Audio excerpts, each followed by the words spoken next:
everybody. Hey. Welcome to the Garden Friends Chat and Chew. This is Rashida. I am growing here in Michigan, Zone 6A. I'm growing in raised beds. Well, I grow in raised beds, in ground and in containers. I have been gardening independently for 10 years, actually. I started in 2015 when I moved into my apartment building, maybe it was 2016. 2016, because 2015 it was too late for me to get a garden bed. So 2016, so it's been 9 years. But it has been a learning experience. So we thank you all for being here. Thank you all for hopping on and inviting your friends, families, and loved ones. So if you have not shared this live stream, please go ahead and do so now on Facebook and on YouTube. Go ahead and share. We'd greatly appreciate having you there. I have my sister Shelly over here in the background. You know, we got today I think it's gonna be a chat and chew for real, because listen, I needed a snack. I needed a snack. Why won't it let me unmute? Oh, because you decided to mute yourself. Okay. So I needed a snack, y'all. So what I'm snacking on some eggplant fries, some carrots, raw carrots, broccoli, ranch sauce. And I might later, because I might want something sweet. This is nut and cherry protein snack pack from Aldi with the little cheese on the side. And my trusty water. That's a meal. Girl, I don't know. You know how long we gonna be here, so I'll be like, Well, one good thing is I'm actually in the motorhome, and so I'm literally right across from the kitchen. So I don't have to go far if I need to grab something different. But you want me to introduce myself? Yeah, go ahead. So, welcome to the show, everybody. I am Shelly, the host of Shelly's Homestead Hideaway, and I am in Maryland, Zone 7B. I garden in mostly raised beds, some containers, and sips. If you don't know what sips are, don't worry. We're going to talk about it during the show tonight, okay? And I have been gardening for many years, since I was a kid, actually. Like when I really started thinking about it, my parents gardened when I was a kid. And there's a picture of my dad holding up some collard greens and a picture of me holding up some collard greens as an adult. But it was just a memory. So today I am snacking on something new. First of all, I got a cup of tea sitting here steeping. But I have this little thing right here I got from Costco. It's a sponge cake, but it don't taste like your usual sponge cake. They're individually wrapped, and it is called, what is this called? Chocho mint, Miss Chocho. Maybe that's what it is. This Chocho sponge cake. And I tasted it when I was at Costco, and it was delicious. So I bought a box. I think it comes like with 16 in a box. So I have it sitting on top of my tea on foil so it can warm up. You know, what y'all know about that? And Sheeta, you can hear me okay, right? Yep, I hear you fine. Okay, Perfectly so. Thank you for hopping on. Hey, guys, Desire. Hey, Donzel. Glad to have you here on this evening. Hey, girl, dad cooking. Hey. And we got Jennifer. Hey, sis. Thank you for being here. We are snacking this week. Hey, guys, as I said, it sounds good. Yeah, it is good. These, I bought the eggplant fries from Aldi, but I know I got eggplant fries in the freezer that I made from Marie's recipe they sort of pushed in the back of the freezer. And I was like, well, let me try these from there, and then I can compare the store bought compared to mine. I know mine is gonna taste better. I already know mine gonna taste better because I don't like the way these cooked up. I already know. But listen, y'all, I know we're missing some people tonight. People out on the way. Miss Lisa can't make it tonight, but we're gonna persevere. Is Cici coming in tonight? She said, let me see. I just read her message just from the thing earlier. She may make it, but she'll be late. Okay. She just texted me. I'll be a few minutes late. I see it. Yep. So Cici and Jackie's gonna be late. But we're just gonna start talking. We wanted to talk about some garden terminology and some garden terminology, basically. I talked to one of the gardeners that was on the live chat last time, and she was like, y'all was throwing these terms around, and I had no idea what y'all was talking about. And they asked a couple of questions. She said, and it moved so fast, and people in the chat are so nice. She said, and so I was like, well, maybe we'll just do another, because I think we started out at the beginning. We did a beginners session. So we're just going to do another one just to go over some terms, not just for the beginners, but hey, you might not be a beginner per se, but it may be something that you have never tried. Welcome, Cynthia. Cynthia. Maybe something you have never tried and you want to try. So we want to talk about these things. But before we get started, since Cynthia has made her arrival, hey girl, hey. My laptop decided it was like update. I'm like, really right now? And I know if I don't, hate that? Yes, because I'm like, if I don't, I ain't gonna be able to see everything, not respond. Mm-hmm. Oh yeah. Mine said update. Persevering and coming in, girl. We thank you. And I got a plate of food. Come on now. We got 3 plates this week, y'all. What are you eating? I know it's home cooked. I can tell. Girl, you know. Go ahead. I have some barbecue pork chops, some baked beans, some potato salad, some Hawaiian rolls, and I made I cooked some broccoli leaves with some cabbage. Ooh. Yeah. Yes. All right now. That sounds good. Well, you already got the floor. Go ahead and introduce yourself. I am Cynthia from Cici's Texas Garden. I'm in zone 8B9A in Texas. I grow indoors and outdoors in containers, raised beds, and in ground. And I try to grow all the things, y'all, at least once. So thank you. Thank you for being here, Cynthia. I'm gonna share out. So I'm looking. Okay, so while she's sharing out Lisa's garden journey, thank you for coming on.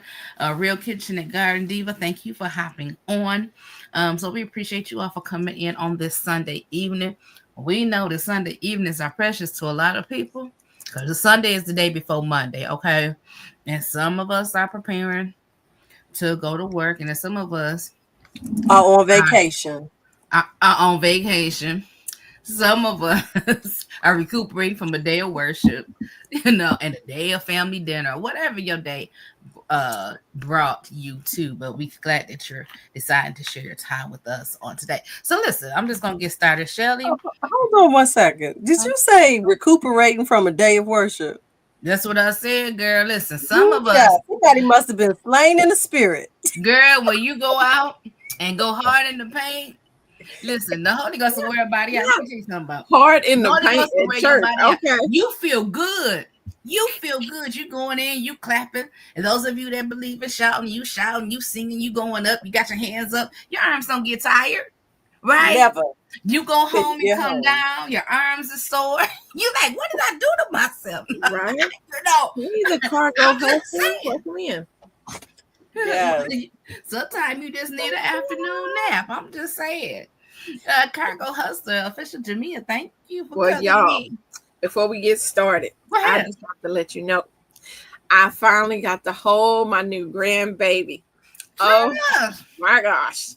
I was so excited. So they've been home for a couple of days, and and so I'm letting them adjust to, family of 4 now instead of just 3. Mm-hmm. And so today I went over, and oh my goodness, I just fell in love all over again. I know you did. Mm-hmm. I know you did. I did. She's such a precious baby. Yes. And yes. we're so thankful. Hey y'all, welcome in. Welcome in. For a healthy baby. That's why I said this. What she had just said before we saw your text. She said, "Is Cynthia coming?" I said, "I don't know." You know, sometimes the baby visits, them babies get a hold of your heartstrings. You might be there a good minute. That's all right. I held her the whole time I was there. And my daughter's like, "Mom, you want to put her down?" My arms was, she heavy, girl. 9 pounds and 8 ounces. Ooh. So I kept rotating arms. I'm like, "No, I got her. No, I got her." I mean, I saw the picture, but I didn't know she was 9 pounds. I and bust out laughing. She wasn't look, and she wasn't trying to save your arm. She trying to save her arm because she said, if you leave here and this baby get to crying, I'm gonna have to hold her. But she is such a quiet, content. Like she only opened her eyes up to look around, then she closed them. I was like, she is so opposite of my older grandbaby, which was wanting all Cici attention.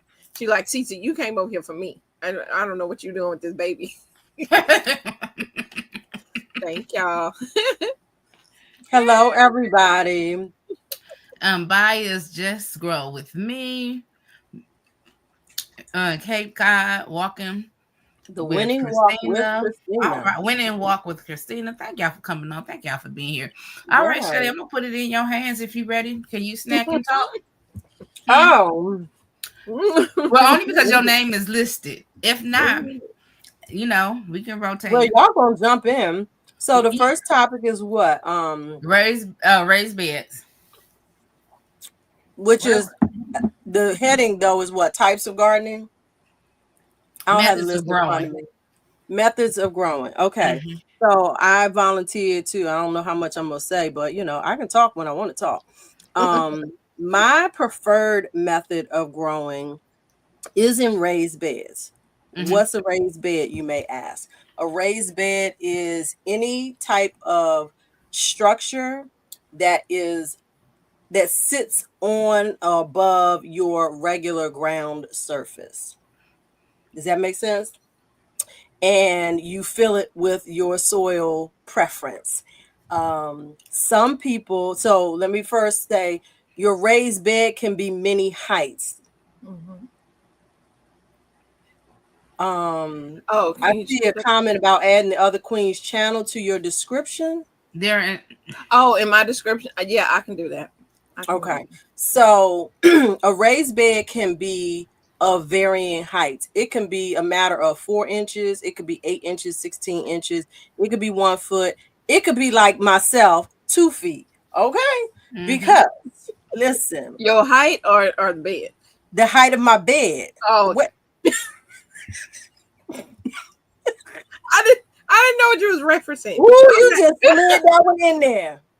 I feel like I'm taller than you, Cici, so don't play me. You not. How tall is you? I'm 5'5". Oh yeah, you got me, boo. I'm just gonna sip my tea on that one. So back to what I was saying, raised beds. So my preferred height currently is 2 feet high raised beds.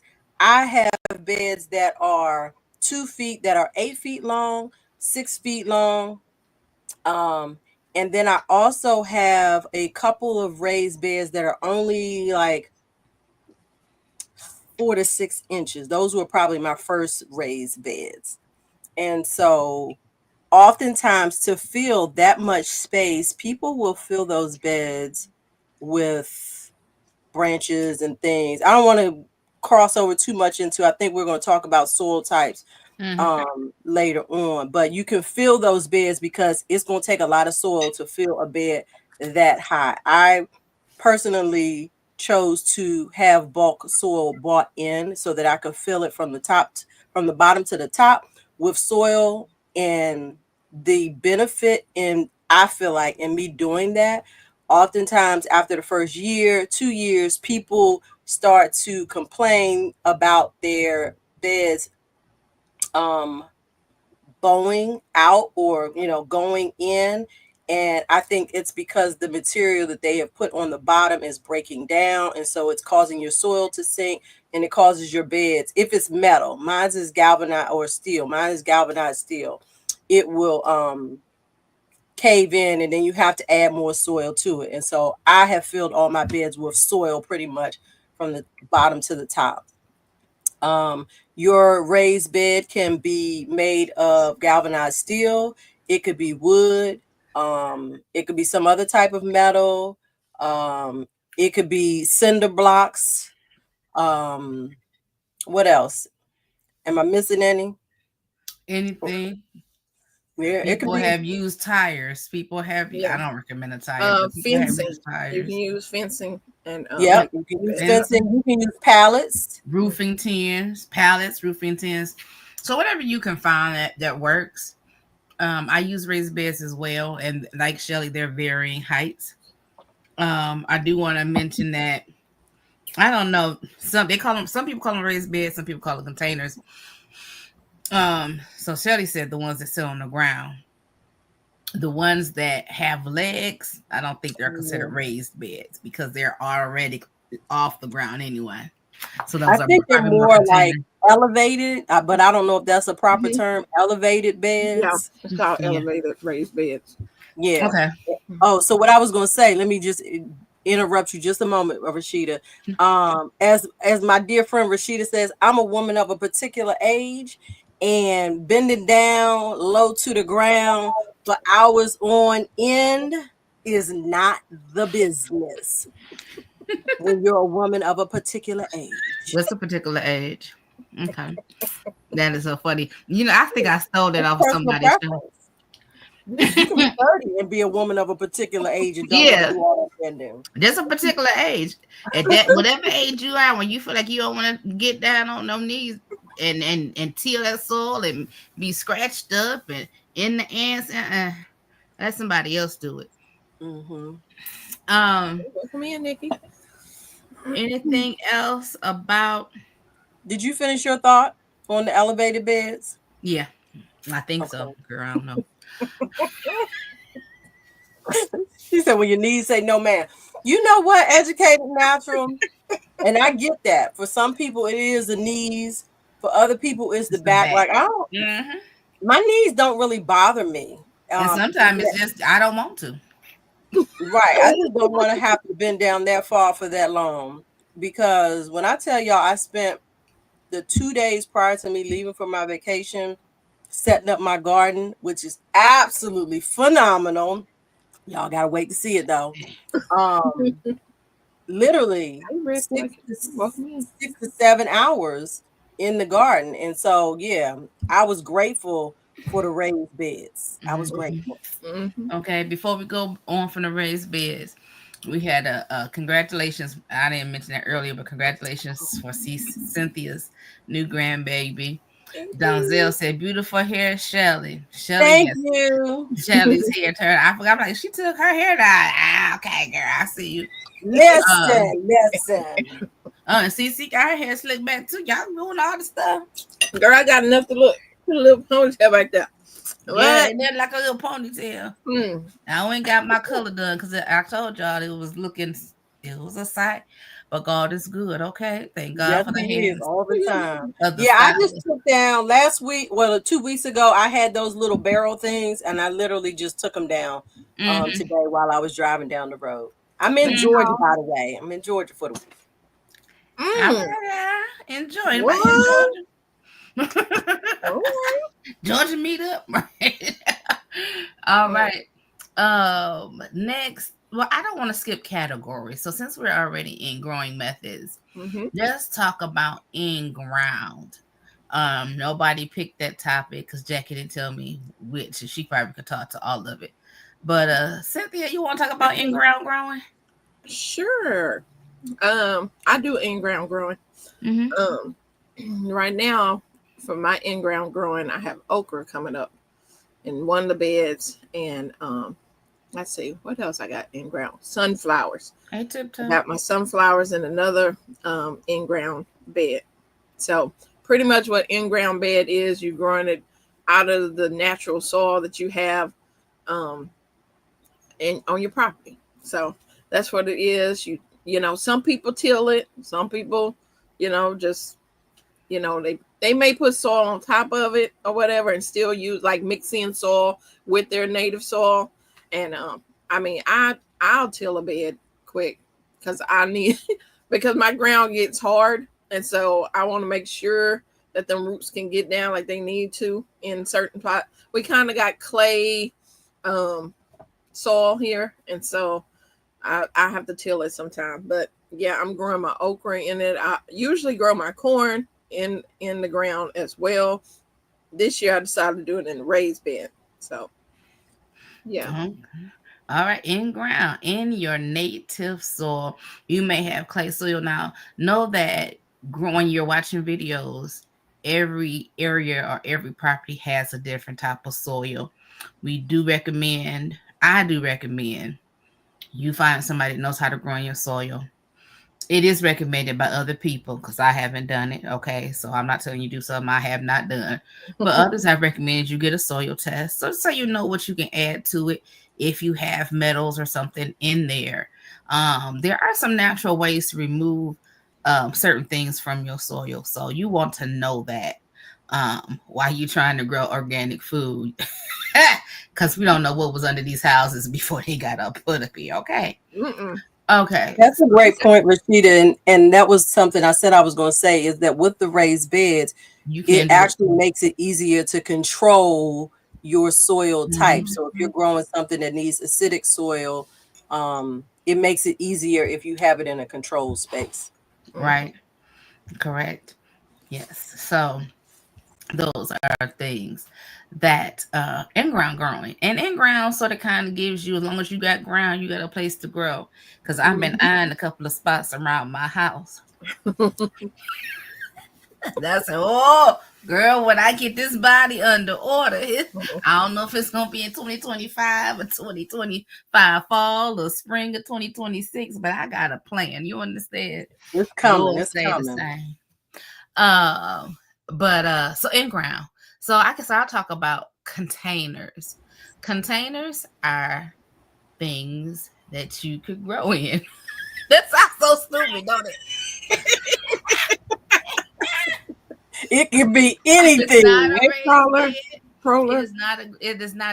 on the ground. It don't have to be on the ground. It don't only have to be outside, right? So you can grow something in if let's say if I want to take my shea butter jar, right, and grow a little something in it, a succulent, let's say a succulent don't need much, right? You draw some holes in it for drainage, clean it out, put your soil medium in here, put your plant in there, and you got a container, right? You buy pots, you have your flower pots, your grow bags are considered to be containers. So you can buy containers, you can make containers out of something you already have. We have our girl Lolita, she growing laundry baskets. Laundry baskets. And those are considered a container. You put that fabric in there, put your soil in there, and grow. So your containers give you a independence, if you will, to grow. I forgot the word, but welcome, Jackie. Welcome. Hey, Jackie. Hey, ladies. Your containers give you a little independence. You can, I like container growing for things that I'm not sure where I want to put them, right? So if you put them somewhere and it's too sunny, you can take it and move it to a place that ain't that sunny, right? My sister was like, well, where are we going to put the trees? If we get fruit trees, we need to test this, we need to dig that. I said, girl, listen, I just saw this man put all his fruit trees in a big old rolling pots. And I said, and I think that's what we need to do because we don't know what place is the best place for them.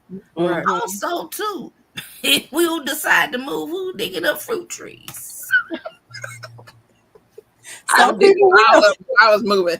I'm taking them out. Okay, I want y'all to know something about Rashida. Also, too, I know it's the same thing. I heard somebody say it and I thought it was funny. So I've been saying it, knowing it's incorrect. I know what's correct, y'all. But I just like to laugh better. All right. All right. Okay. So so those are containers. So welcome, Jackie. Wait, I missed something. I No, know. I said also too. I said Oh, also. so the term also too is what you're referring to as being Yeah. incorrect. Yeah, also. Because you said that so fast, it went over I everybody's head. know. I was like, Y'all missed that? Y'all know I We were talk waiting for you to fast. tell us what it was you were talking about. See, okay, I talk Oh, fast.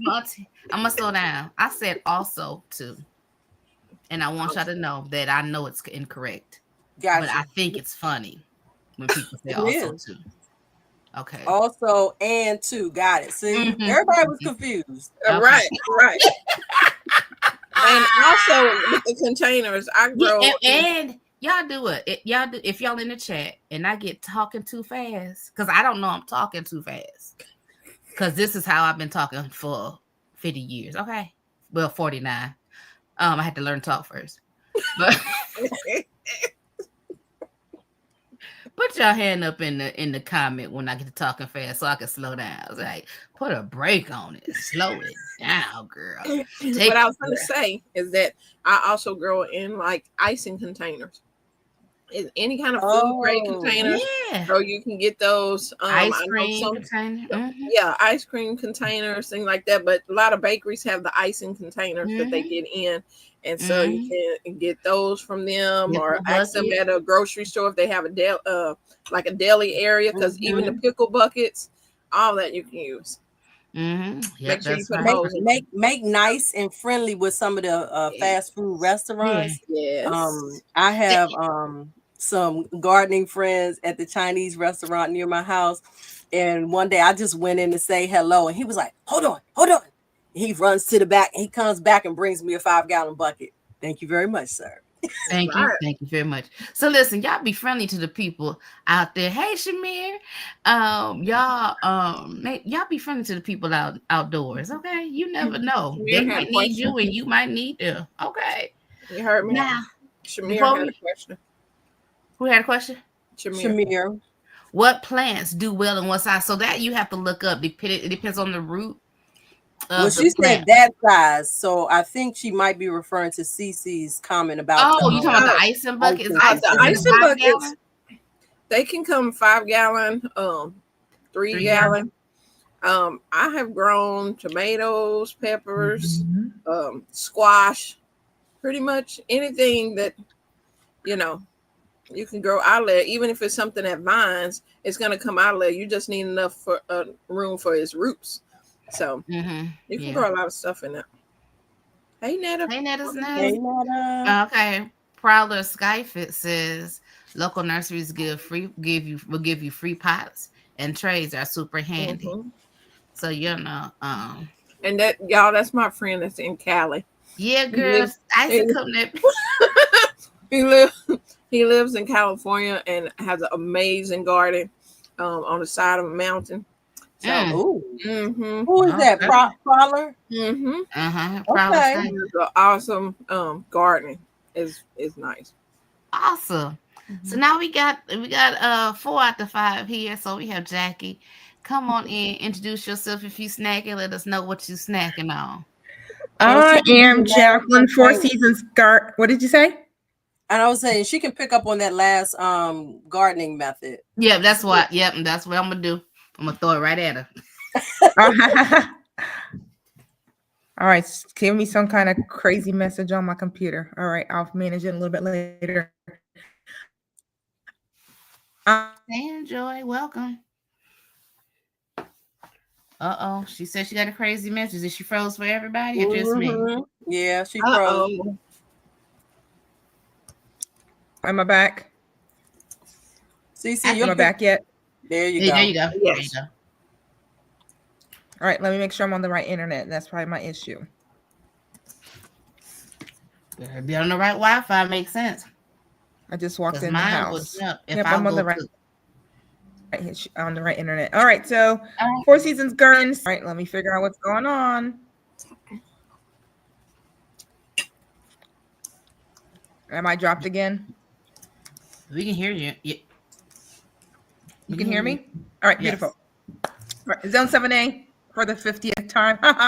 And I garden in self-watering containers, sips. I raise beds, 5-gallon buckets. I'm all containers. I do not garden anything in the ground just because I just rather just know what kind of medium my plants are in, and I can give them all the love that they can get. So that is where I garden. And then where do you want me to take up there for Miss Rashida? We What are talking sips about are? sips, the growing methods. I want to talk about sips. What are sips? So sips are self-irrigated planters. So I grow in, What you does probably heard of self-irrigated mean?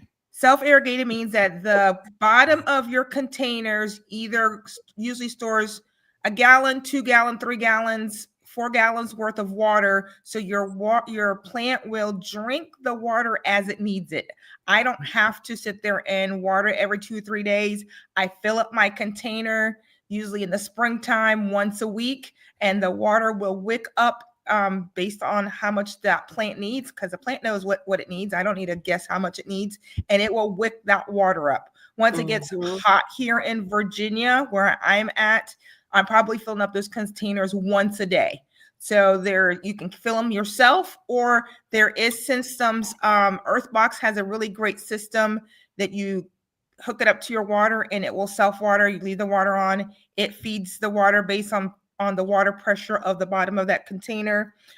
There's another company that I'm kind of playing around with. I did it 2 years ago and I didn't quite figure it out. So I'm going to try it again this year in order to use the 5-gallon buckets, and it gives it like a 1-gallon reservoir. You just stick this plastic tray in the bottom of it and it feeds it. There's just different ways of self-watering. So any way that I can self-water and I don't have to think about it, that's how I worked. I haven't been able to figure out drip irrigation.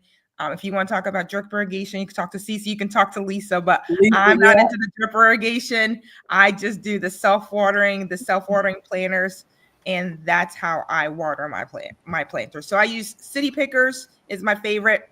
Earthbox is another great one that's out there. Farm Daddy is one of the newer companies that are out there that does sips as well. And then there's other companies that do some types of modulations that you can still make it into a sips. So that's kind of where I live, Miss Sheeta.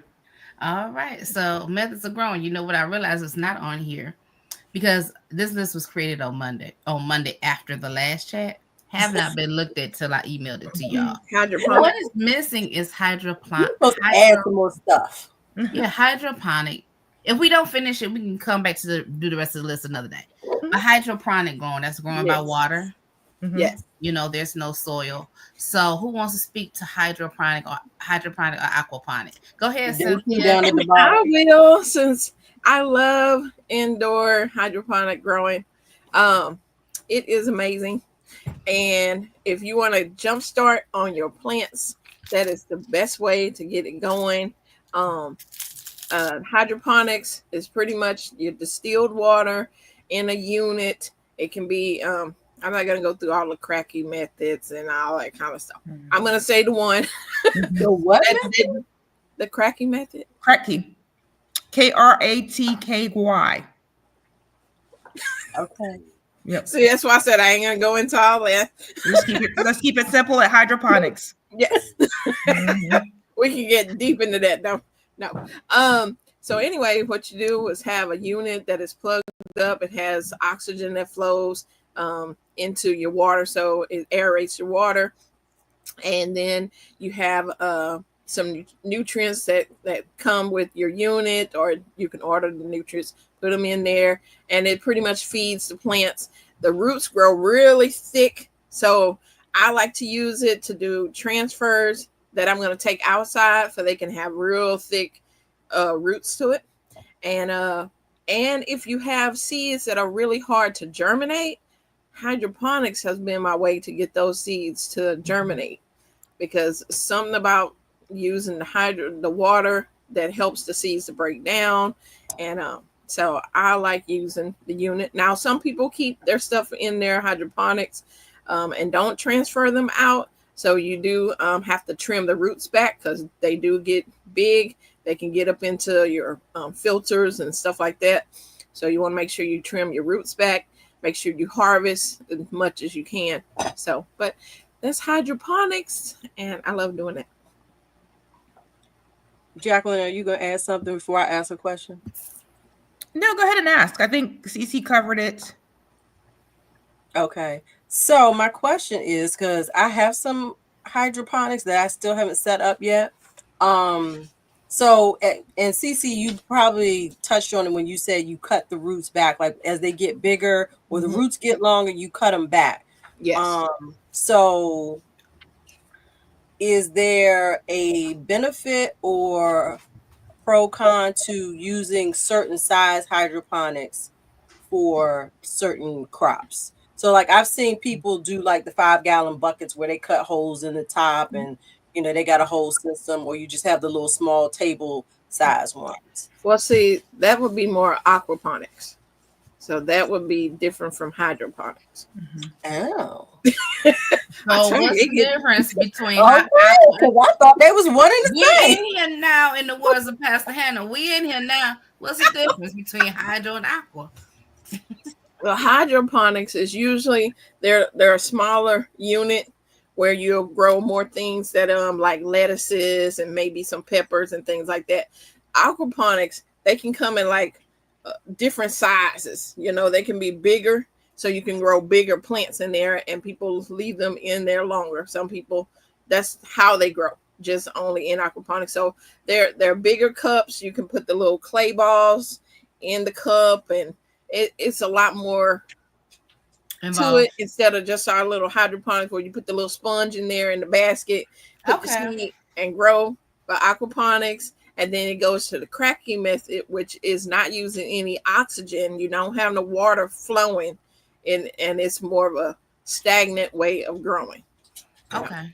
So you got your hydroponics where you're at the tabletop, where it comes with the automatic lights, right? So your lights already built into the system. It's easy. You can just roll with it. And like Cici said, you can do your lettuces, you can do your tomatoes, you can do your peppers, you can do cabbage, you can do strawberries in it. I mean, there's cucumbers in it. You're just going to make sure that when you're doing the hydroponics, you're using the dwarf seeds. So dwarf plants. So plants that only will grow up to 12 to 18 inches when you're talking about your tabletop hydroponics. Unless you're going to transfer them. That's why transplant. Yeah. But if you're going to do transplants, then definitely, yes, you can do whatever you want to grow that you're going to transplant outside. You can start in hydroponics for sure. I start everything except for my slips, because those have to be done differently, and my onions. But everything else, my flowers, my tomatoes, my peppers, my squash, my watermelon, you name it. I have my flowers, everything gets started in hydroponics. I do go up one level and I do buy starter trays for all my aero gardens, so that I don't have like on my Bounty or my Ultra where you only have 6 or 7 holes on there. If you go to the starter trays, then you have 50 starting spots. But the reason you can start 50 at a time is because you're only going to leave them in there for 3-4 weeks max, right? Because with hydroponics, you're giving them food on a weekly basis. They're growing so much faster. Their root system grows faster. Their stems are faster. So you can start your plants in hydroponics, and within 4 weeks, you're ready to transplant out. Like it's a really quick turnaround. So when everyone else is saying, oh, I'm starting my tomatoes and my peppers in the beginning of, well, for me, if I'm planning out for Mother's Day, they're starting end of March. I'm not starting to the middle of April because my plants are going to grow so much faster than everyone else's in hydroponics. So I can start much later than everyone else because of my hydroponics and the way that my hydroponics grows. So what I'm hearing, because we want to keep this beginner sort of kind of beginner. Because we didn't get real deep. There's 3 ways. We did ask the question because there are 3 different. So I'm thinking there's 3 different ways to grow in water. To grow with water. Yes. And you can grow inside. And basically which which method you use depends on what you want to do. Mhm. You want to grow it fully inside? Do you want to use it to just start and plant outside? And it also explained to me when I saw Gina versus Gina start seeds in that aluminum pan with them clay things, because she had the incorrect basket size for her unit. But she said if she wasn't sending them back, she just used the full pan. And I said, wait a minute, this can't be that simple. This can't be that simple, because it blew my whole mind. But okay, so we're just gonna leave it there. We ain't gonna delve too deep, so we're gonna leave it right there. Yeah. All right. So methods of growing: SIPs, the sub-irrigated planters. Those are things that are self-watering, for lack of a better term. You have raised beds. Shelly talked about those, sitting on top of your soil of whatever your bed is made out of. Anything that can be maybe 4 to 5 inches above soil to 2 feet. I have my highest one is 17 inches. You can get 36 inches. It depends on what you want in your space. Cynthia talked about in-ground garden. So that's your native soil stuff you're going to till, whether you till or no till, however you decide to do it, but you're using your native soil. Even when you add other amendments, it's still your soil. So it's still in ground. Containers, I talked about containers, anything that's not in the ground, basically. It's mobile. You can use any sources. You can make a container, buy a container. If you can put soil and it fits the root of that plant, if you can get drainage, you can grow in it. So, methods of growing. Okay.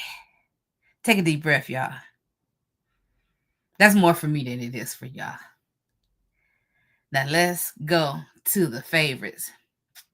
I want to hit the favorites. I don't know. Do y'all want to go to NPK next? Or do y'all want to go to seeds, slips, and seeds? I think we should go through NPK first. Let's go through NPK. Get through the boring stuff first. Who wants to talk? That's not really the boring stuff. It's not boring. And I didn't pick that because I feel like I don't know enough about it. Okay. I don't know what it stands for, but I'm gonna let the rest of y'all explain it. Well, let's talk about it. Who wants to talk about nitrogen? What do we know about nitrogen? I'll talk about nitrogen. Okay. Nitrogen. Okay, nitrogen. That's the first letter. NPK. Nitrogen is in your fertilizer. It is what helps your plants grow leaves. It keeps it green. If you're growing collard greens, mustard greens, turnip greens, if you're growing cabbages, you need that nitrogen. Now, nitrogen is good for everything, but you don't need a lot of nitrogen for everything, okay? There's nitrogen in your rain. I learned that from Lisa, y'all. You ever wonder why? I am so blown by it. I was like, wait, it's nitrogen in rain? Well, I heard somebody say, I don't know who it was. I don't want to give somebody else credit that didn't say it. That the reason, even with what you call it, pollution, rain pollution, that the clouds produce electrolytes in the rain. Y'all know how we like to drink coconut water and whatever your electrolyte water is. It produces that when it rains. And so when it hits that soil and go down to that root, that plant is like, oh, this is the good stuff. That is so amazing. And you may have watered that thing and loved it, and you went there and sang to it and talked to it, called it baby. You like Red Leaf Garden. You done named this mug Audrey and all this stuff, and it's just doing what it want to do. But that rain come, they be like, "Oh, what you doing? Ain't nothing." Thank you. Right. I found that fantastic and amazing. So I have a question then. So when if you collect rainwater in rain barrels, does that water, if it's sitting too long, lose nitrogen? Now that's a good question, because if you think about it, if you leave chlorinated water uncovered and sitting out, it will take certain things. They say take certain things out of it during the evaporation process. If it does the same thing for rainwater, I don't know. Usually when I use my rainwater, I put 511 in it. Which is the 511 is a nitrogen based fertilizer. Yeah, so I always wind up but I had never thought about it losing it. So Yeah, so let's talk about that. So nitrogen, NPK is on your fertilizers. It is to have three numbers. The first one, the 511 that we talk about, is usually that Alaska fish emulsion, and it's 5 for nitrogen, 1 for potassium, 1 for calcium. I know, is it calcium? Phosphorus. Phosphorus, girl. I was like, why do I have calcium from? I ain't talking about them. I'm talking about nitrogen, but that's what 511 means. So you got this nitrogen that helps your stuff go nice and green, right? There's other thing that gives nitrogen, but once you buy that big old jug of 511, because I was so mad that one day I went to go try it because I hadn't used it before, and all they had was the big jug. They didn't have the small one. I'm like, well, I'm in like Flynn now. Well, ain't got nothing to do with that has went up too. Well, I had already paid like $24 for that then, so I ain't gonna tell them what it's like now. 40. That's cheap. That's cheap. So it's okay. We ain't gonna complain. We're gonna thank God. Listen. So that's nitrogen. Okay, Real Kitchen said rainwater does lose oxygen. Nitrogen and oxygen. Okay. Oxygen or nitrogen? Oxygen. You lose nitrogen as the water sits. Okay. Because it's unstable. That's probably the number. That number probably changes the most when you're doing any kind of soil testing. Okay. And I wonder if it changes when it's uncovered as well. Definitely. And as long as it sits. So those are good questions. All right. We're going to move on to P, potassium. Who want to talk about that? Did I say the wrong thing? Somebody talk about this P. Cici or Jacqueline, y'all got that?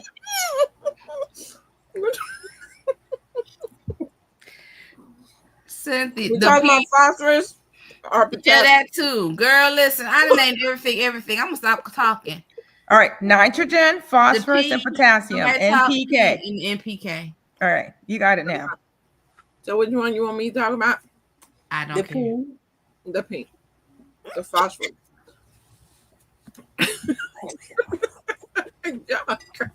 Okay. So the phosphorus would be what I use with bone meal. So like blood meal you use for nitrogen. The potassium, well, not the potassium, the phosphorus. Oh, potassium on my mind now. So what you would use that for? You would need that for anything that roots. It's a root vegetable like your carrots, turnips, anything underground, beets, all that. But also anything that blooms, like tomatoes, peppers, anything that has flowers on it, then you need that as well because that's what it helps. The phosphorus helps with those things. So, yeah. Something else y'all want to know about it? Somebody talk about K. So potassium, I was gonna say potassium is for the overall health of the whole plant. So it needs potassium in order to break down all these things that we're adding. We need to break down phosphorus. We need to break down the bone meal, the blood meal, all those other things. So we need the potassium that helps break it all down. But how do we know what we need of all these things to make sure that our plants grow?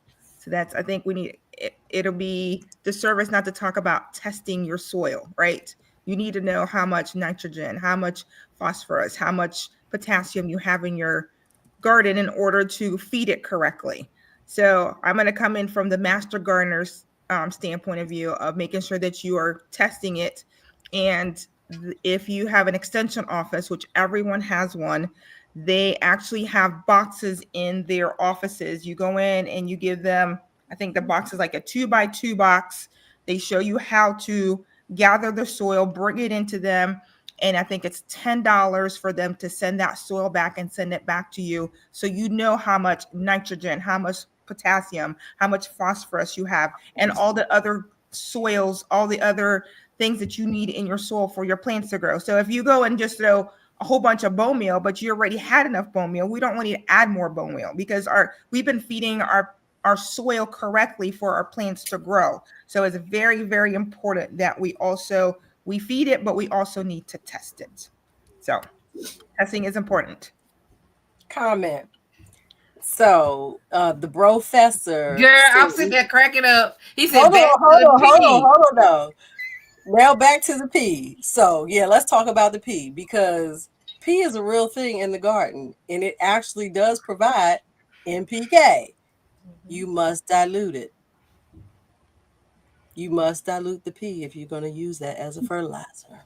That's all I'm saying. That's all I'm gonna say. I ain't gonna ask you how you know it. I don't even care.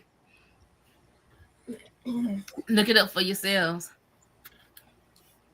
So those are the macronutrients that we usually talk about. Usually in garden, all the minerals and different things. That's Jacqueline's category, because she is the master gardener of the group. So we ain't gonna tackle that. Yeah, When we're she gonna have keep it simple. her services available for y'all, we'll let y'all know. So let's go. So now we got starts and transplants. Shelly wants to talk about the difference, right, between starts and transplants. Right? Oh, I guess. What a start Sure. is versus a transplant. She was just signing up for everything.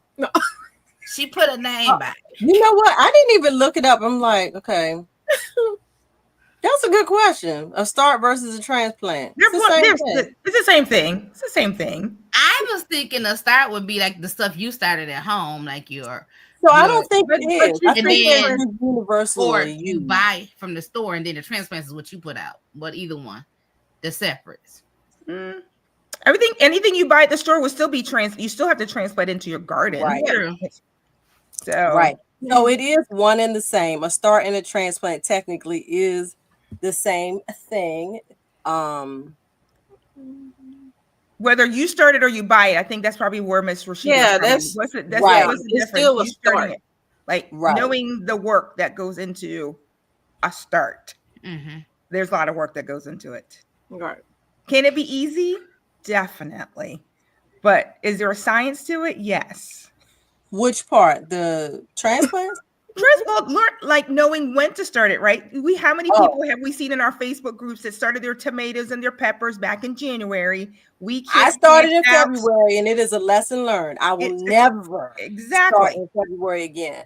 And not because it was all bad for me. It was because my plants got so big that it was a challenge for me to keep up with them. I had to keep up potting them. If you follow my channel, you know I broke a couple plants, trying to move them outside to harden them off and everything. And I was like, I'll never start tomatoes that early again, ever. Yeah. So and starts and transplants are your mature. We would call them seedlings. I would say in my mind would be when the seed doesn't have enough leaves, true leaves on it. Once you get your true leaves and it's mature enough to go outside, those are your starts and transplants. That's what I would say. If you want to differentiate when your stuff go outside, because I didn't know that. And I put stuff outside with true leaves on them that first year. Let me tell y'all something. I was like, why is stuff not wrong? It's taking too long. What did I do wrong? And so if you start them inside, you have to get them past the true leaves. Definitely. You need to have them in the house for at least, depending on the plant, because some are slower, right? Like tomatoes and peppers, after they get past your true leaves, it might take 2 weeks, maybe 10 days before you're past the true. Then you get your true leaves. You don't have the cotyledons anymore. And then some plants, like my petunias, it took almost 3 weeks before I even saw some true leaves. Like some plants are different, right? So let me stop here, because this is the beginner. I use that term, realizing that some people don't know what true leaves are. Yes. Or what So what's the first leaf that pop up, and then what's the true leaves? Go ahead. Cotyledons. Did I say that right, Miss Cici? Cotyledons. Yeah. So those are they call them the seed leaves. So the first leaves that pop out of your plants, those are not your true leaves. Those are just your starting leaves, your seed leaves. Then what is your true leaves are the leaves that actually looks like the plant. So everybody knows what a tomato leaf looks like. Everybody knows what a pepper leaf looks like. So what's the plant's final stage of leaf looks like is what's called your see your true leaves. Mhm. So that's when you can finally start. And I won't even say you can even take it outside because you started inside. It's gotten love. It's gotten nice air. Probably no fan or anything. You still have to take that plant outside and harden it off. You can't just take that plant straight outside and plant it out. It will, like Miss Rashida said, it will struggle because you have got to baby and take it outside and go through that hardening process, or that plant will struggle. Right. And I also had the issue, Jacqueline, with my kohlrabi that we planted when you came over. And I was just like, they don't seem to be doing well. I kept checking on them. Leaves were sort of dying off. And I still think, even though I had hardened them off, they had been outside in the trays for a few days before we even planted them into the sips. But now, a couple weeks since, I'm starting to see growth on them. So I think they still, even though I had hardened them off, once I planted them in, they still sort of went through this sort of a shock period. And so you might have that happen to your plants, but just keep taking care of them.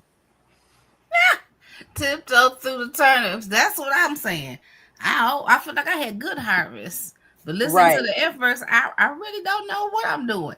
When I had that I don't understand that slow down. That apartment garden set me up for good. I thought I was doing something. Y'all understand? I thought, I'll put this stuff in the ground. I watered it. I put out a few marigolds and and my stuff is pollinated. It is beautiful. I get over here and I'm like, girl, you was stupid. You wasn't stupid. You just didn't know. I didn't know what I didn't know, as my friend say. You didn't know what you didn't know. So what I do want to say, though, before we move on from the starts and the transplants, it seems, and y'all can correct me if I'm wrong, that there can be some judgment in the gardening community in regards to, boy, look at them eyes, using transplants versus starting your own seeds. But I just want y'all to know, everybody who's in the chat, do what works for you. Do what works for you. Exactly. Absolutely. There is no judgment. And if you don't want to start seeds, like this was the first year that I had successfully started seeds. And every other year I have always bought starts and I've always had a good harvest. And I don't feel any kind of way about it. And I'm not going to let nobody shame me because I went to the store and bought a transplant. Girl, I want everyone to grow. We always have something. If you buy for $20, who cares? If you're $20. Exactly. You grow something. I don't care if you start it yourself or go to the store and buy it. Cynthia's they $20. Don't be managing on people money. Right? That's true. And look, I like to start things from seed to see if I can grow it. But if it's something that I want and I can't get it to grow, I'm going to go find a nursery to have it. I'm going to go to a big box store to have it. If I want that particular plant, I'm going to go hunt it down if I can't grow it. Right. Yeah. So listen, true tip. I don't think I ever paid attention to the pricing, but we are constantly talking about how much plants are going up in price. And I was at Miller Farms buying, hey Vita, buying plants, starters, transplants, and I did not buy the marigolds at the time. And the trays were, I think you can get a whole tray for $25. I don't remember how many plants were in that tray. So I happened along to Costco and they had the front entrance full of plants and they had these trays of marigolds that were absolutely beautiful. Excuse me. Stems were strong. There was literally one in every cell that was blooming and they had buds. It was $14.99. I was like, I shall be buying these. I bought 3 trays because I don't have time to wait for marigold seeds to grow. I needed them in my garden yesterday. So check the prices at Costco on things. I just bought some yesterday. It was 5 for $5 at Lowe's. And I got 5 of them. 5 for $5 at Lowe's. There you go. Yep. That must be I a started Texas 50 thing. yesterday because I didn't want to go to Lowe's and buy them. I put 50 in Yeah. And I my have bounty. marigolds growing. I mean, they coming up. I need some color out there. She wants color now. Yeah. My garden is looking drab. The bees Well, just you're passing like by different you ain't zones, nothing over right? there. You're in a different Oh, zone than I yeah, am. I okay. haven't even put anything outside yet. So I've still got Yeah. time to start them in my wonderful Yeah, you do. hydroponics. 3 weeks from now, Yeah. they will be doing phenomenal. Yeah. And 2 weeks from now later, because it only takes 5 weeks for you to get marigold buds. So Is that all? yeah, it's not very long. I ain't had 5 weeks. I needed them now. Yeah. Mhm. So yeah, just don't be shamed Yeah. and buy. Actually, my dad we garden a lot when I was younger, and he always bought transplants, and he always went to this one nursery that's here in the city. And so when I started gardening, that's what I did. I went down to Ken's. I got me a tray. A tray is $20, so I could mix and match in that tray, and I could for $20 or $30, I could fill up 3 garden beds. Come on now. And it was, so that's what I did. But this seed growing thing, it sort of got me in the. I like to when it started getting big. I'm like, oh my god, I can't believe I grew that from seed. Mm-hmm. Like a little seed. Now these seeds this year, can I tell y'all? They're so neglected. I don't even know if they're gonna make it. I don't even know I'm gonna make it. I got so much other stuff on my mind. And Jackie here Jackie in the back of my head. Rashida, you could just buy transplants. So if they don't make it, I'll be over at Ken's buying some transplants. Go ahead, Cynthia. So I have a question. And this is just, okay. So I'm trying to see how to say it and don't say. Okay. So I have watched some bigger channels that, they buy transplants all the time, right? And then they put them in their garden, and of course they get all big and beautiful and all this kind of stuff. But somewhere in the back of my head, I think, but you ain't grow that. You didn't. I'm just saying. It's your thought. So I'm like, are you a true gardener? Are you one of the ones that let me get my transplant, put my little fertilizer? Wow, I have big plants. And I'm like, and you have all these people following you, but you ain't grew nothing from a seed. You ain't went through the struggle of stuff dying and trying to nurse it back to health. I mean, I'm just but some people just want to grow a broken plant. Yeah, but I will say this: when you buy a transplant, it's something said that be keeping it alive. Because just because you bought it don't mean it's gonna stay there. I killed some transplants. That's true. Yeah. It just be in the back of my head. I don't say that. Girl, listen. I don't know what be rolling through my head when I be seeing these guys. Cause see, sometimes people be like, I'm going to the garden, and they show some stuff, but they don't say certain things. And so it made me suspicious. Because sometimes they present as if they spending all this time in the garden on this homestead, they doing all the things. And half the things they was doing when they first started, they ain't doing no more, but they ain't telling you they ain't doing them no more. Or when you see people plant stuff and you never see the harvest. Yes, that's aggravating. Aggravates. No, I know this stuff should be ready by now. Why you ain't show the harvest? Just tell us it died. It died. Tell us it died. You gotta show the good and the bad, good and the ugly, the good, the bad, and the ugly. Show me it all. Show me all of it. Yes. Even the flooding. That was horrible, Miss Cici. I know. Yeah. So yeah, but it's a lot of stuff to go through my head. But listen, so seed starts. I'm talking about starts and transplants. Let's talk about seeds. Seeds. Types of seeds. So you got and when I say type of seed, I don't know, I'm going to type of seed. You got your seeds.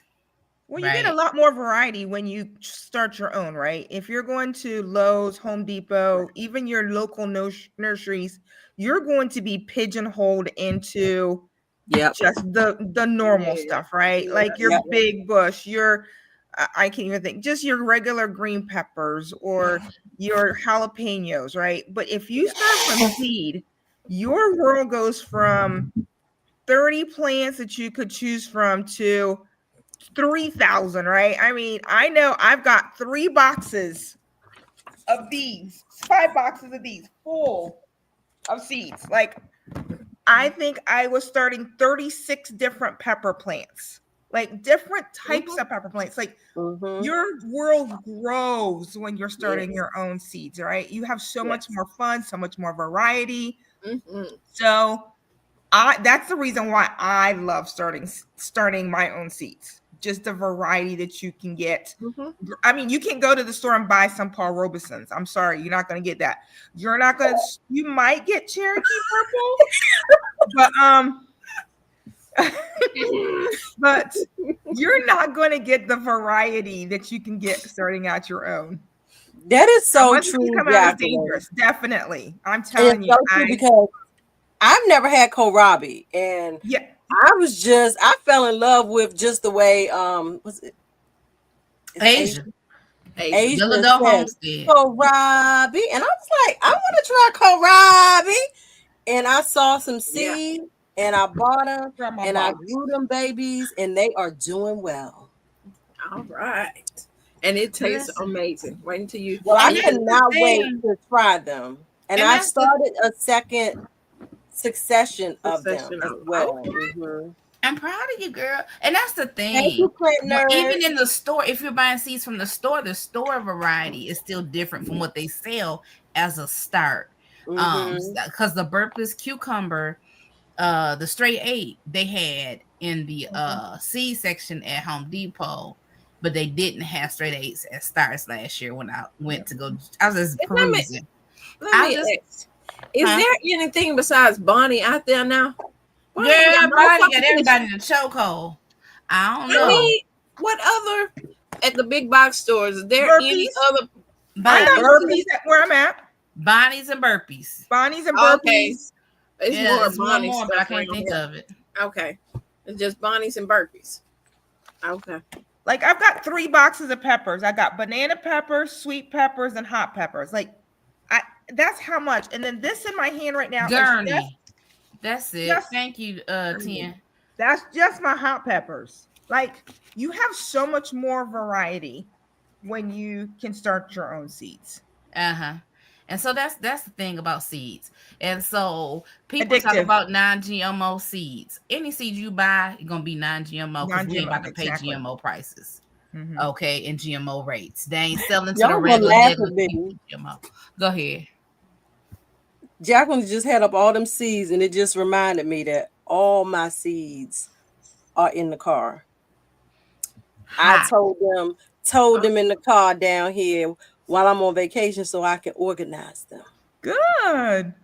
Your seeds. I got my little boxes just like Jacqueline. But most of my seeds are still in boxes or bags. When I bought them, they are not organized. And so I said, while I am on vacation, I'm hauling all these seeds down here with me, and I'm going to put them in some sort of order. Go ahead. It makes sense. She loved them seeds. So those are seeds. Listen. Seeds. Before we left, my husband put up a new camera in the house, and guess where it faced? In the mailbox. The front door. Over the garden. Oh. So during the day, I can get on the phone. I love it. Look at my plant babies. And look, and I can zoom in. I be like, oh, what's going on down there? Be like, oh, it's a hornworm over there. I'm a little nervous about what my garden gonna look like when I come back, since I literally planted it out before leaving. That's awesome. Are you guys supposed to get some rain while you're gone? We did. I watered well, and we got rain well. Yes. We got rain. They should be good. Thank God. We need. And I still have plants that I have not planted out because I'm like, it's a little bit much. I had one of my friends come and pick up. I'm like, girl, come get some of these plants. Okay, so go on. Seeds. So how to get our seeds to germinate? We talked about germination in water.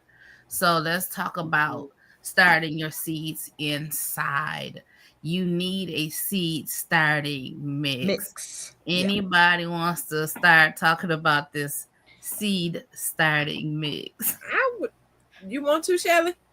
I'll do a little bit. You can do a little bit Okay, because Okay, go I ahead. have literally, hear me, I have fallen in love with making my own seed starting mix. Like, who knew, right? So my seed starting mix is made up of cocoa core, perlite, and vermiculite. And if I'm feeling a little spicy, I might put a little worm castings in it. And I just mix it up. And it's just so beautiful to see it come together and combine, and you see the texture difference.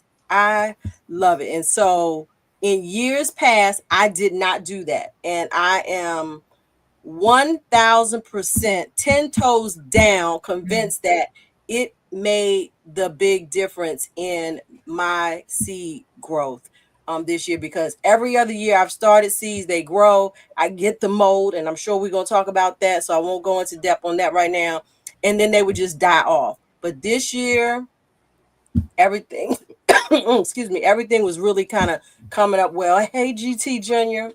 And she keeps a bucket in her house. I walked to her house like, what is that? She's like, that's my seed starting mix in case I just get a burden and just start something real quick. Facts. That is fact. So, but the key with the seed starting mix is that it's lighter, and it makes it easy for the seeds to sprout and really push through and get those roots started versus a heavy potting mix. And I think that's what I was using previously, and that's why my seeds never got off to a good start, because they were having to work too hard, and they were just little babies. Babies need milk, not meat. So give them some milk. And what I was going to say with that is definitely not to use soil indoors if you do not have to. I mean, I understand some people have, they can't, maybe it's costly to go get the stuff to make their own mix. But if you don't want to have gnats in your house like forever, don't go the soil route. Cocoa core, they don't, anything that's not really soil, they're not going to want to be in. They're not going to come in there, And I'm convinced sometimes that soil be having like gnat eggs or something in it that as soon as you bring that stuff in the house, gnats get everywhere. So if you want to, because I did that one year, I had 100 plant starts in the house that I started, and I had gnat issue where I had sticky tapes and this, that, trying to get all them things out, and trays of what is that? Apple cider vinegar in the little cup. I was doing all kind of stuff trying to. Yeah, cocoa core is the way to go to not have the gnat issue, mixing it with and even with that, I still did the boiling water to the cocoa core when I was loosening it up to help sterilize it. Yeah. But yeah, that's what I was gonna say. All right, y'all. I had to go do my walking stretch before I tighten up, and it'd be a whole problem. Yes, tiptoe. I did. I used the boiling water, and so usually what I would do a brick or two, the boiling water, to loosen it up, and then I would usually wait until like the next day, unless I did it early in the day, and then later in the evening I would actually start mixing everything together, because I let that cocoa core cool down. All right. So we talked about seed starting mix. And you can buy it, seed starting mix. Yeah, you but can buy it is much cheaper if you can just buy your components and mix it up yourself. It seems like it's gonna be more, but if you go buy that little bag, like the little jiffy bag, like I did that first year, you ain't gonna do much with that little jiffy bag at all. Not much at all, because you use so much.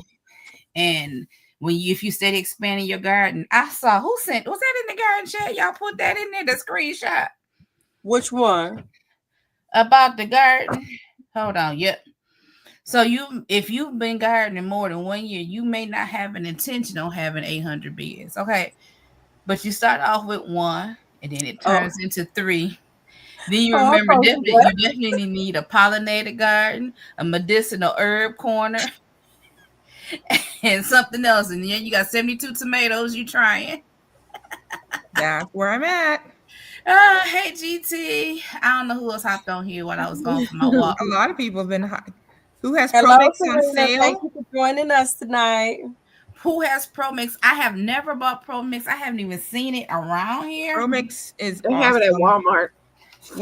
Or go to your local co-op. That's where you can get it the best price. Like you can get that big a local co-op. I don't have no local co-op. Oh, I know I'm blessed. But I'm in the country, so we have a local co-op. We can buy that big 4 cubic bag for like $40. It goes a long ways. So, okay. Check out if you have a local co-op. There's one with the farmers market, but it doesn't say they sell. But they do have a edible learning garden.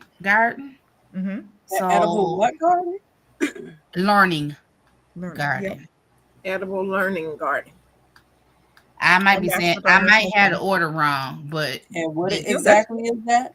So it's a community garden. Community garden, yep. And they just had the where you take the stump of the rootstock of a tree and put on the fruit tree. Grafting is a class, and they do different courses. You can go out there and volunteer, yada yada. So, and then their food goes to the food bank or something. Mm-hmm. Yep. So we have that, but I don't know if they sell anything. So we talked about soil, sea starter mix. Let's talk about slips. My slips did nothing this year, but this was my first year, so I am going to give myself grace to try again next year to get my slips for my sweet potatoes. So I'll get better next year. I'm not wearing I ain't wearing no slip with my dress. We're not talking about clothes. You just said slips, so I just I wasn't even going there. I'm not all it takes is one good picture with your stuff showing through your dress, and it changed your mind. But so listen, there's a picture in the garden group. Huh? There's a picture in the garden group where the lady says she bought some potatoes and forgot she had them, and so the sweet potato had slips growing out of them. So those are like the plant growing out of the sweet potato. When we say slip for the newbies, and some were very long. Those are the slips. You're going to take that because that's your new sweet potato plant, and that is what you want to grow or plant in soil to create your new sweet potatoes, because your sweet potato is created by the mature root of that plant. Or that's how I put that slip in water and root it before you plant it. Yeah, you can do that. Which is where I completely fell off my A game, because by the time my other seedlings started coming up, I was so consumed with taking care of them. All them slips that I had from my sweet potatoes, some of them rotted out, died. But before I left, I still had a few left, and I still have some in the house that I'll plant when I get back. But I don't know how much of a harvest I'm going to get from them this year. Well, depending on how long they are, right? You might be able to split some of them and root the other parts of them. You know what I'm saying? Yes, I do. Yep. That's if you want more. You might not want to go through all that. So, but yeah, I understand. So those are slips. When we're talking about slips, we're talking about sweet potato plants that are growing out of the sweet potato. Yes. You can, if you don't have them already growing out, you can put them in water and it'll start growing roots at the bottom and slips out the top. I put mine in some moist soil and laid it down, mostly embedded but not covered. and then eventually they started coming out the top. I do the water. But what happened was nothing was happening last year, Jacqueline. Nothing was happening. I was so mad, and I just sat it in the window and closed the curtain and ordered some slips online. And when I went to go plant my slips, I just happened to say, "What about these slips in this window?" And went in them things that grew. I was all in the chat like, "Yeah, my slips decided to grow." after I decided to ignore the mugs, okay. That's when they do their best. But you know what? You just reminded me that there is a gardener on YouTube. I don't even know it's a guy, his name off the top of my head. I happened to be watching his video, and he was offering slips up for free. What? So I was like, oh, I want some. Now he did come back. He emailed me and said that he had an overwhelming response, and that when they were ready, he was still giving them away, but he was asking people to pay for shipping. So I am yet waiting for my email that the slips are ready for him to ship. So hopefully I will get some. Okay. I forgot all about that till you just talked about forgetting them in the window. Yep. And so, sometimes we have fails, and that's what I think is missing in some of the garden content is that we have a fail. My fail is I'm so in my head because things are not like I want them to be. Things aren't germinating like I think they should. And then I beat myself up because I spent money to make sure I had what I needed. But that was before my body did what it did. You know what I'm saying? So I'm trying not to beat myself up. And then I got 900 other things going on that are just more important than that. So it's like all these things. And then I just heard Jackie in my head, like, Rashid, it's okay if you end up buying starts. And then my sister was like, you're not going to call your nephew, are you? You're not going to call your nephew. So she calls him and he's like, oh, just tell auntie, let me know when. And she tell me what to do. I'll do it to put my plants in the yard. So yes. And that boy works hard too. So I know if I have my stuff lined up for him to do it, he going to work quick. Even if you have to buy starts or transplants. Even if I have to buy starts. So look what Tiptoe said. What Tiptoe say? Wait, what am I missing? We just talking about slips. Tiptoe said, make sure I use my own slips, Rashida, because Cici will call you out if you grow other. You know what? I still haven't even started my sweet potato slips.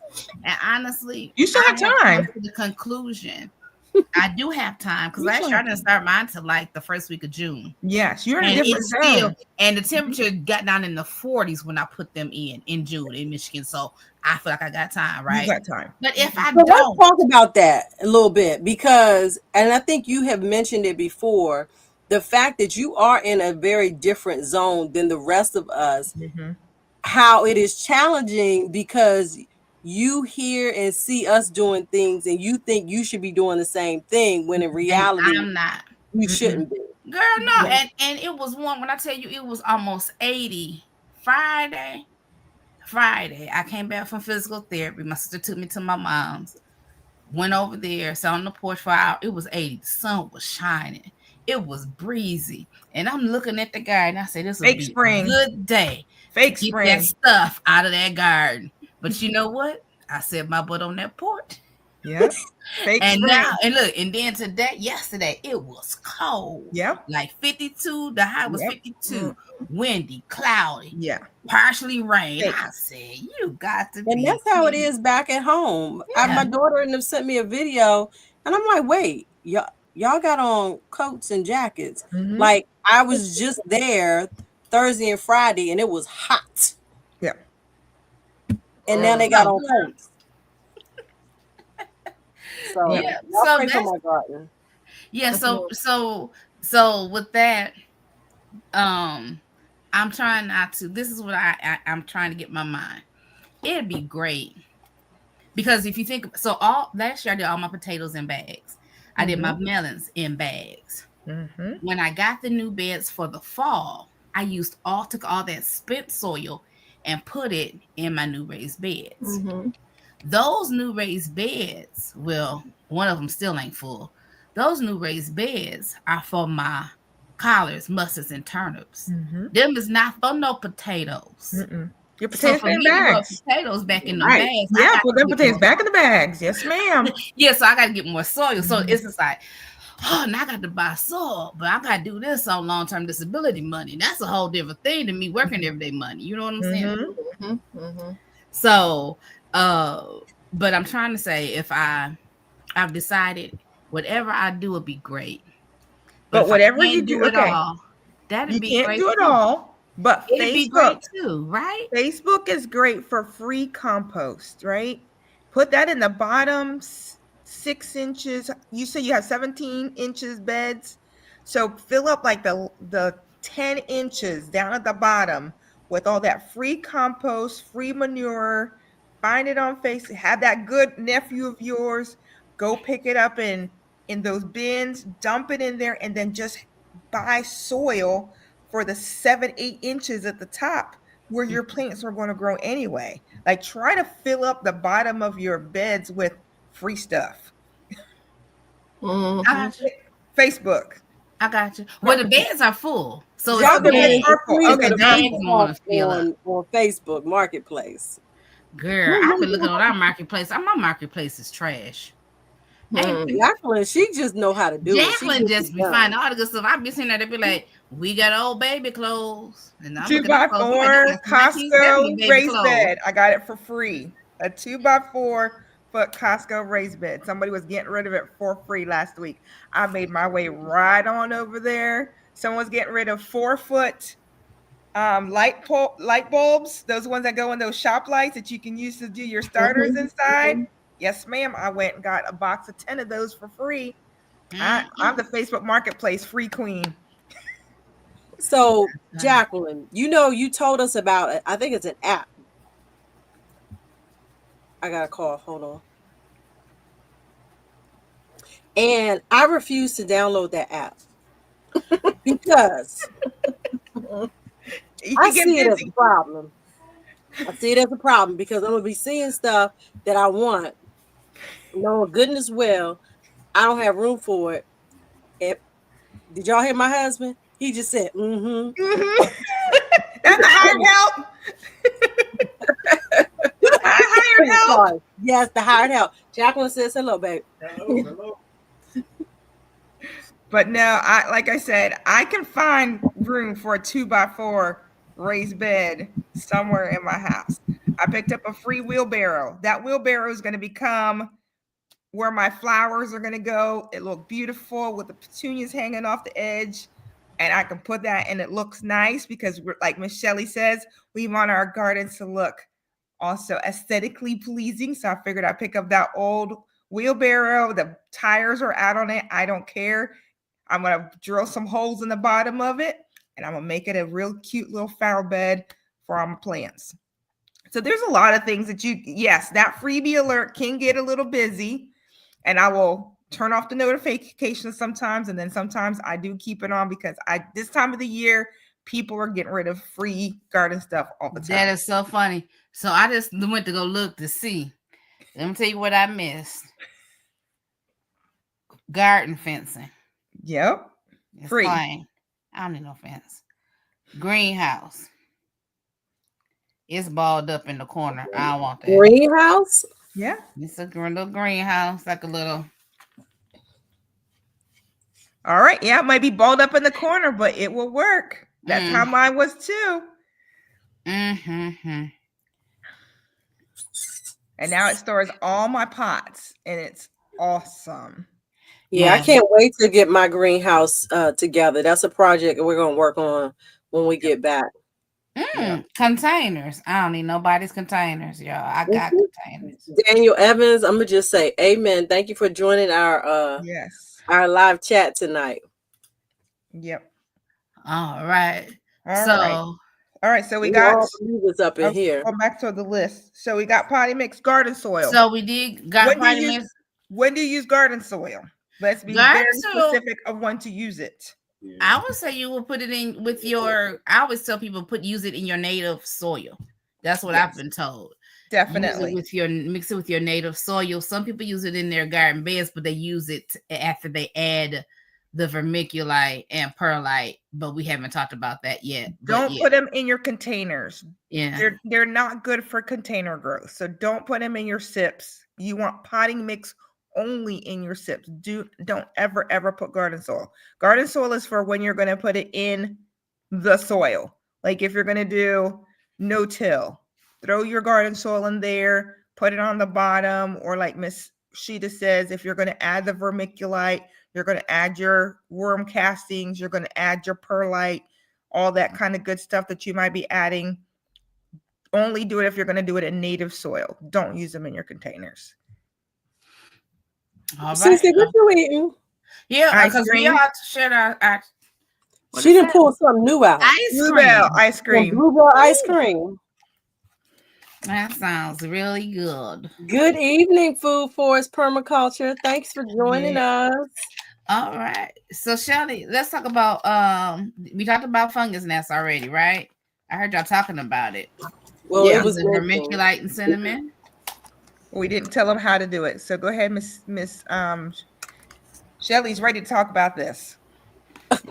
Fungus gnats. if you say so. So what I have learned from my gardening friends this year, that there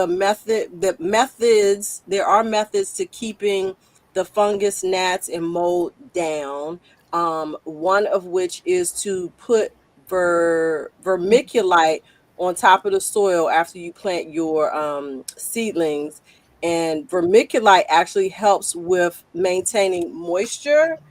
But when you have your seedlings, especially if you're bottom watering, which you should for your seedlings, it helps keep the top level of the soil not too soggy. So therefore you don't have the mold growing and destroying your plants. I have not tried, but I have heard that you can also sprinkle cinnamon on top of your soil to help keep the does that keep the fungus down, or it just keeps the gnats? Gnats both. And the fungus, both. Okay. That's both. Mm-hmm. Yep. All right. So I haven't tried that yet. And go to the dollar store. Or the $1.25 store. Don't go to Giant or wherever your fancy Walmart or whatever it is to go get your cinnamon.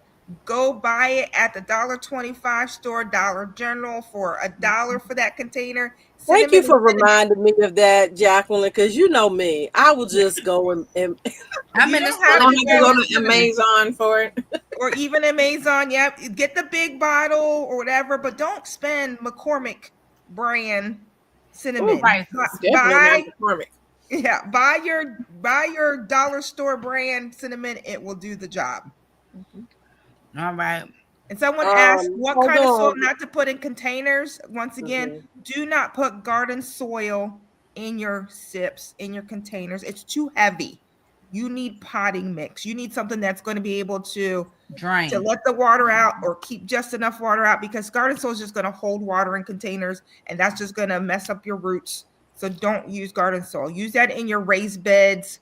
Use that direct contact to your regular soil, your native soil, but do not put them in your sips. Your plants will not do anything in sips. They will die.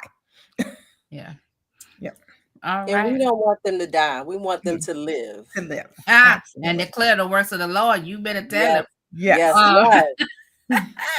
Isn't it amazing how just one little word will take you over to the other side? Yes. Girl, listen,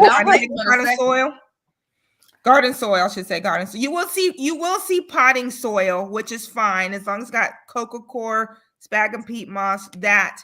But when you get into garden soil, the bag says garden soil, then you want to make sure that you do not put that in your containers, please. All right. So let's talk about growing. Wait, is that what I just recently bought? What? It's not in my sips though. It's in my raised beds. Isn't that what I just bought? Yes, garden soil. Yes, but you put it in your raised beds. Because your raised beds are going to end up with worms and bugs, and they're going to tunnel through and aerate. Right? Is that the reason why? I feel like that's my mind. That's my mind. I'm making it up. No, keep saying it's too heavy. to have Yeah. them in self-irrigated Yeah, way too heavy. Yeah. containers.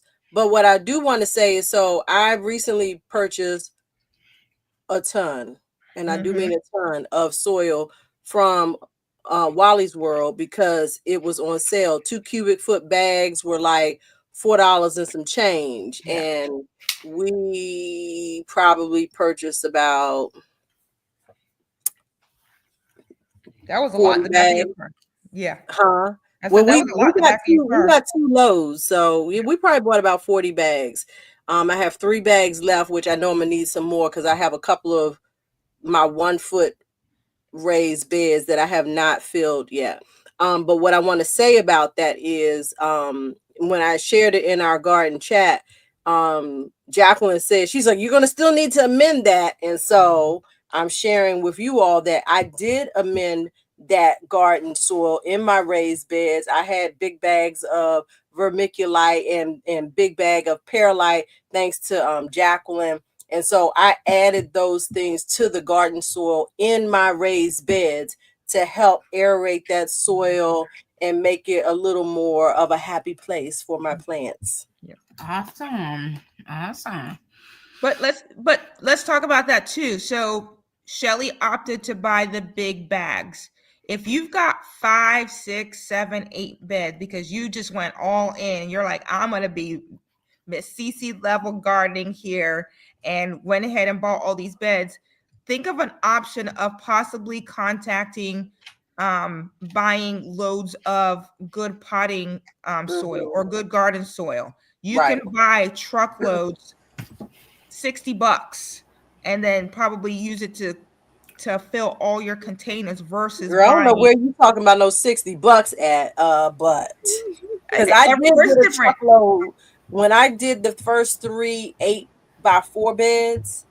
I had a truckload of soil delivered to my house, and it still wasn't quite enough. I probably should have gotten some more, but it was not $60. But was it still cheaper than buying all the bags? Yes, it was definitely cheaper than buying all the bags. And had we not been, my husband was concerned about them dropping the soil on the grass again and having to, recover the grass. So we opted to buy bags this year for the new beds that we added. Okay, I know earlier when Shelly was talking about how you can fill your beds with other things, but she just completely filled hers with soil. Mm-hmm. I am opposite. I'm going to fill it with something, the bottom part. I first put cardboard at the bottom there, at the bottom of my raised beds. And then I collect logs, tree limbs, tree branches, all that. I put that in there. Leaves. I collect leaves all through the fall time, put them in bags. So when I need to fill a raised bed, I have it, fill it up with leaves. Then I put topsoil in the bottom part, even though it's, because topsoil is really just what they scrape off the top of the ground and they sell it to you. Yep. Yep. And so I put that at the bottom of there. Then I put my compost, and then I'm going to put my food scraps. When I put my compost, I put food scraps, all your table scraps that you got, put it in the bed. And then I put my potting soil or my raised bed soil on there. I do it in layer, like lasagna style. And so then I don't use as much soil, but it does break down. It does take a little bit, but it does break down, which is all going to make soil, is going to make a comment, but your beds will get low. So you will. Right. And I agree with you 100% on that, Cici, because I did. So in one of my beds that I put together last fall, but I never filled it. Over the fall, we did put leaves and grass in there. And by the springtime, it was already broken down. So I would do that and use grass clippings and things like that. Especially if I'm doing it well enough in advance. But if you just like starting out and you want to get that bed filled, that's the only reason I did full soil. Yeah. So it also depends on where you at in your planning process as well. Yes. So if you don't have a garden and you're planning on having a garden, that's one thing you want to think about. That's what I heard before I started my garden. And then But- also another thing I was going to say is you got to think about plants, or their roots are not as long as you think. And all roots don't go straight down. Some go across the surface, you know, it's just barely under the ground. So you don't have to have so much deep soil, because that's just wasted space of, you know, nothing's growing there, you know. Right. Yep. And when I amend the soil, I only amend the top, you know, several inches. I Six, don't 7, 8. amend- Yep, 7 or 8 inches. That's it. That's all you need to amend. Yep. All right. So let's talk. We can making good time. We got 19 minutes. Can we do this in 19 minutes? Oh, yeah. Okay. We got cocoa core, peat moss, vermiculite, and perlite. We talking about these things that we use in the soil. So I know we hit on cocoa core earlier a little bit, talking about your seed starting mix, but Shelly put herself down, so she can go maybe in depth. Or what? Shit, cocoa core, baby, cocoa core. What is cocoa core, Shelly? I said I was going to do some research before I got on here tonight, but that didn't happen. But cocoa core is basically the outside part of a coconut that they have basically grinded down, shredded up so that it's fine enough that you can actually use as a growing medium. When you first purchase it, it is very, very condensed. They do it usually in bricks about this size. And when you add your water to it, it's like this. That's like it's a lot. So as Cici talked about, it's cleaner. Is that, I don't know if that's the term you use for using inside of your house. You don't have to worry about the pests and things that are in soil. It is also, which we didn't talk about on tonight, it is also one of the primary resources if you do worm composting is cocoa core. I do have a worm composter. It is not currently active. I did have it active for about 1.5 years and still have worm castings in there, but that's what I use to start my worm casting is cocoa core. All right, cocoa core. So that's something you can use. You can purchase that wherever it can be found. Okay. Peat moss. What is peat moss? Somebody want to talk about peat moss? Peat moss is an alternative to cocoa core.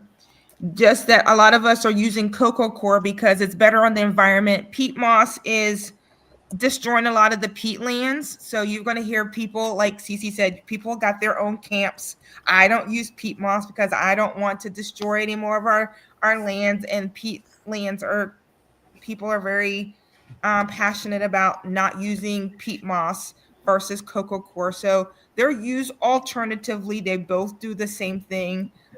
They're not dirt. They are soil mixes. So it's better for your plants, especially if you are in containers. You either want to be using peat moss or cocoa core, one or the other, in order to start your starter mixes. You can use cocoa core, you can use peat moss, either one for seed starting mix, but they're just the alternative to the other. It's just how they're resourced from our earth. Awesome. Thank you so much for that. So you use peat moss or cocoa core. I did use peat moss in my sweet potato bags last year. I want to say I prefer cocoa core because I used cocoa core this year to do my seed starter mix. I prefer the cocoa core.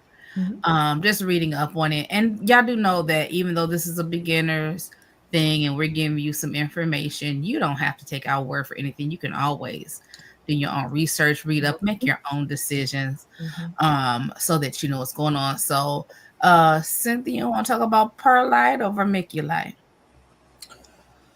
I use both, so I'll talk about perlite. Okay. So perlite is pretty much, I don't know what, Jackie might know what it actually is. I don't know exactly what it is. It's volcanic glass. So it's stuff that they just get from the volcanoes.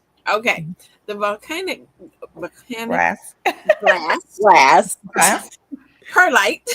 Perlite. That's all we can Pretty call much it. you'll see it in your potting soils and stuff like that.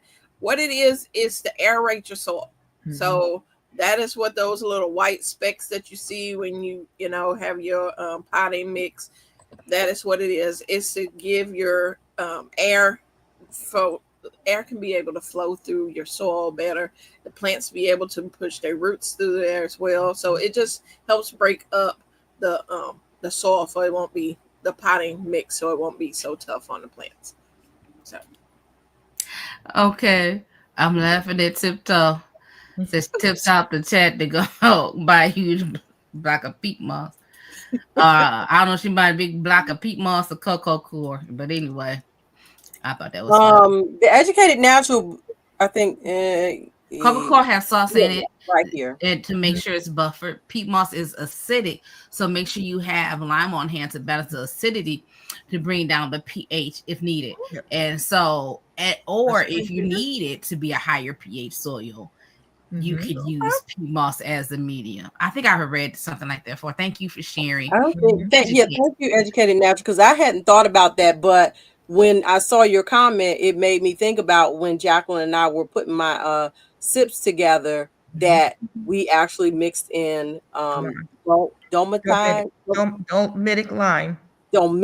lime into the mix. So now that makes sense. Okay. Yep. So I guess I'll talk about the vermiculite. Vermiculite, in my mind, this is how I put together, is the cousin to perlite because it comes from a volcano as well. Vermiculite holds water, not excessive water, but it holds moisture.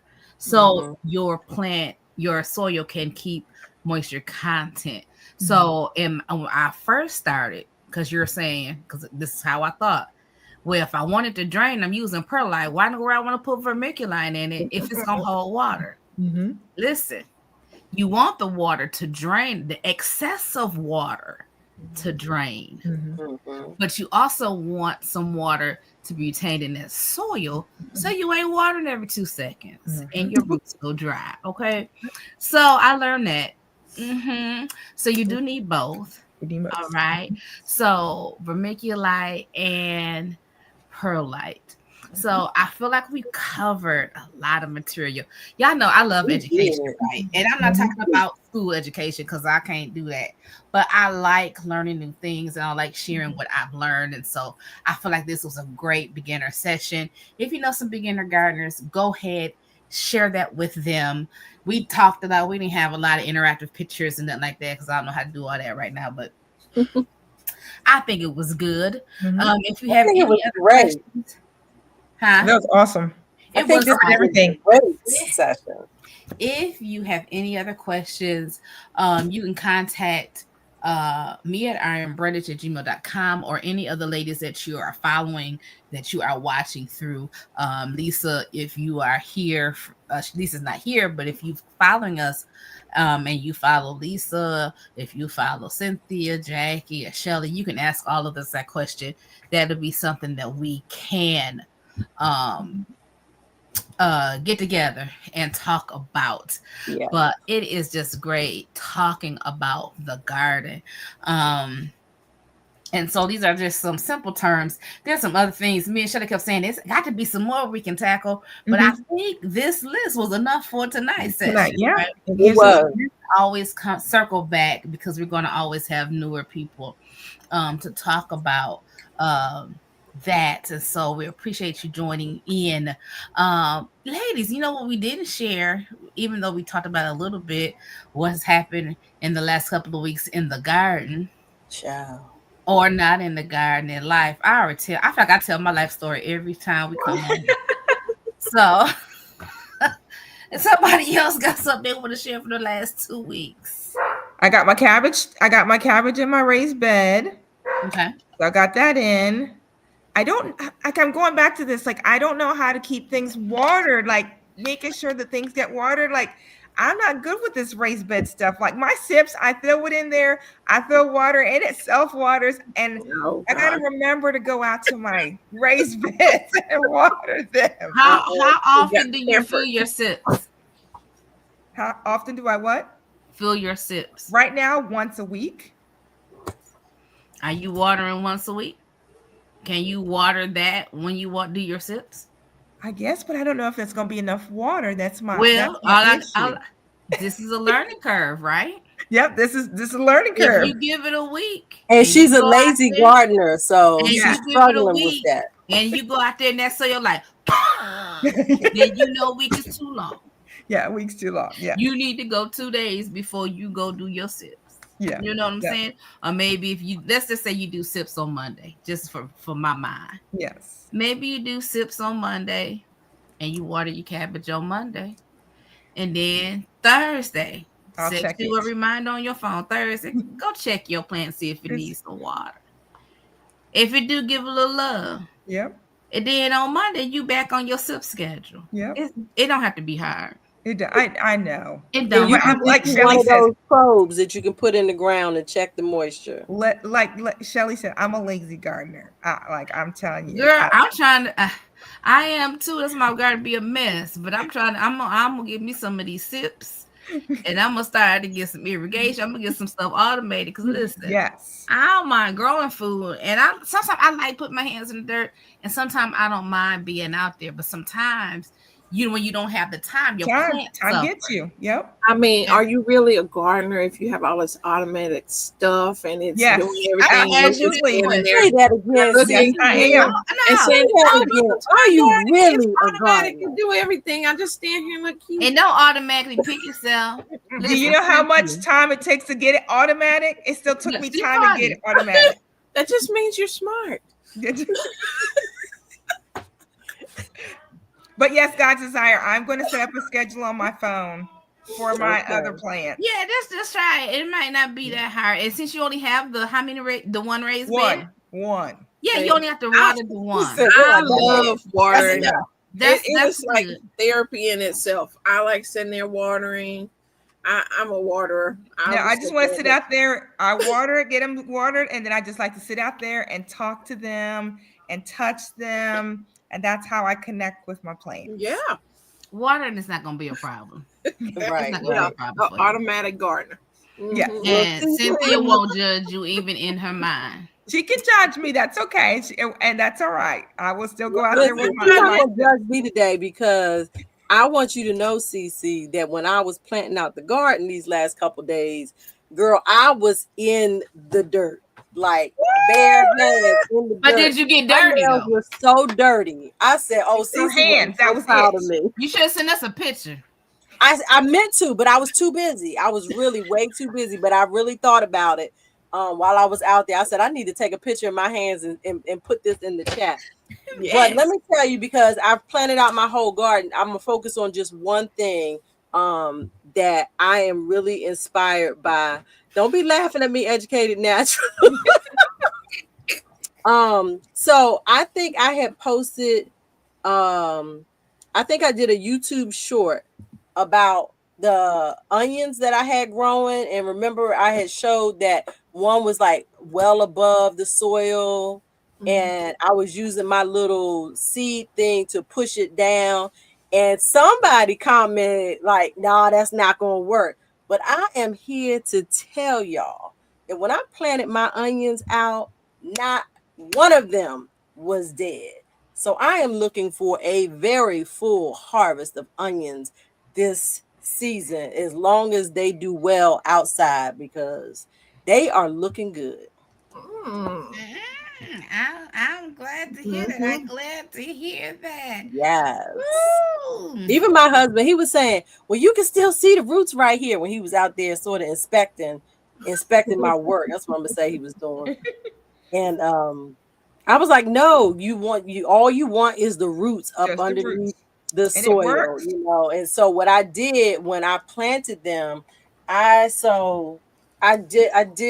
dug a like trench, and I had this side a little raised up, and I laid them in there on the soil so that the roots was just hanging down, and then I covered the roots. Yeah. And then when I was done with all of them, I tried to do like a little furrow so that they would stand up just a little bit. So I'm going to be super excited when I get back home to see their progress. All That right. is great. So I think we're gonna start a segment, y'all. Uh-oh. Cynthia, are you a really gardener? If Yeah. and Cynthia gonna bring up something that we either gonna We laugh need at or we gonna be to ready do to this. fight That's her gonna be about. so much So fun. And Cynthia, fill in get the your blank. list started. I think that's Y'all, gonna be a y'all good don't want thing. to open that can of worms. Oh, Yes, yeah, we we do. do. Yes, we do. I We're gonna open want that you to can of open it. worms. So that's I'm gonna tell y'all something. Cause see, that's the thing. We had these preconceived notions. I watched a lady on YouTube Mhm. that had something happen. Her husband is no longer in her home with her children.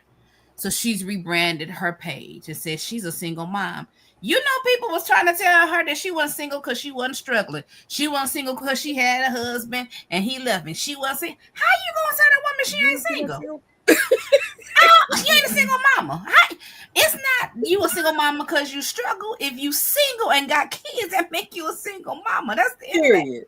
But No cap. so I brought that up to say, you know, we had, and so I want Cynthia to bring them out there so we can refute these things. Some of these myths that 'Cause she you has tell me- lingering in the back of her mind. Good. Are you really a gardener? Yes. That's why you got the lazy gardener, the indoor gardener, the outdoor gardener. You got the farmer. That's You got the right. homesteader. They all in their own. Well, you know what? I tell you what. When it's the end of the, when things like they say hit the fan, I want to be with a real gardener. Yep. That's right. Ain't no store that be open to go buy your starts. Guess what I did get, Cici, though, this week? What? I started looking for my Carolina cross, Listen. and I found them. I found them at Tractor Supply. Oh, really? Yeah, I couldn't believe it. What? Yeah. Okay.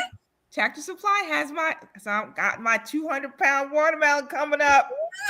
Woohoo! It's coming Girl. in a sips.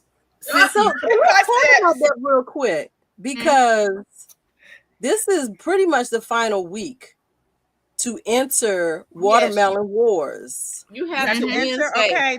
Well, You have to Wednesday. You have to in post your entry. Wait. tell me what I gotta Wait. do.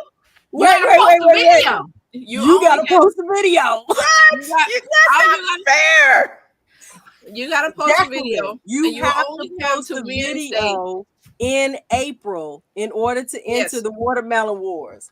So That's not fair because we can't plan out till May. You gotta here show in them Virginia. you you don't started have your to own. show girl, you do not go have on to and show plant some yourself watermelon seeds out there. You don't have to. You can just say, "I want to enter it."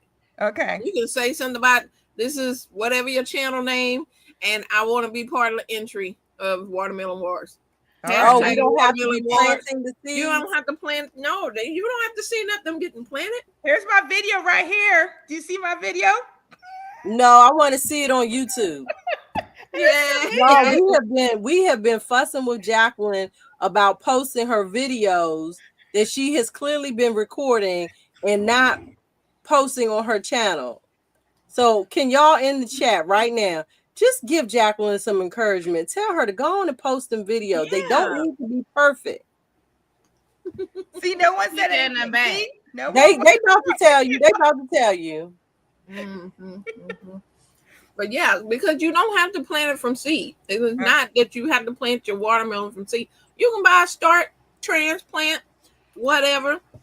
Oh, Laura said you only have to say that you're entering. All right, good. That's what my Okay. video Yeah, you don't says. have to show you dropping them seeds. All right, I'm gonna get my video up. Tell me that. I'm Y'all gonna got enter my till war. Wednesday to get it in. All right, I'll do it. I'll do it tonight. Okay. Because I'm gonna just do At the what video. It's time? not gonna look pretty. It's not gonna look pretty. It's just We gonna don't be a care video. if it's pretty.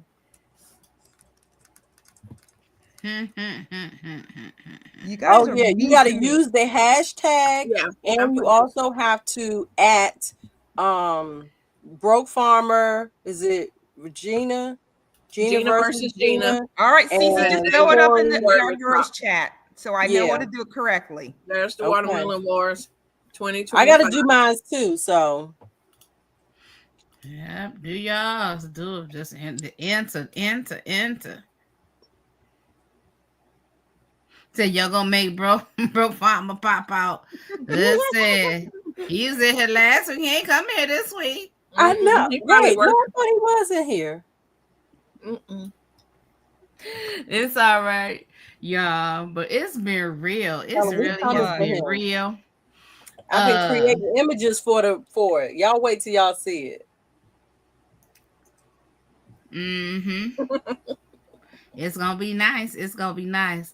But we thank y'all for coming on. We thank you for joining us in this garden chat and chew, talking about this beginner terminology. Just want to help people out because we're sitting here throwing around terms that a lot of times I didn't have a clue about. And I'm watching YouTube videos and Googling at the same time because I'm like, I don't know what they said, what that mean. So we just hopefully we got some of the work done in one place for you with a little commentary in between. So thank you for being here. Thank you for doing it. Thank you, Jacqueline, Cici, and Shelly. Thank you, Lisa. I know you're not here, but she out doing the Lord's work. Listen, she helping other folks garden grow it. And listen, and that's a blessing. Because we need one another. Cynthia alluded to it. When stuff go bad, you gonna need each other.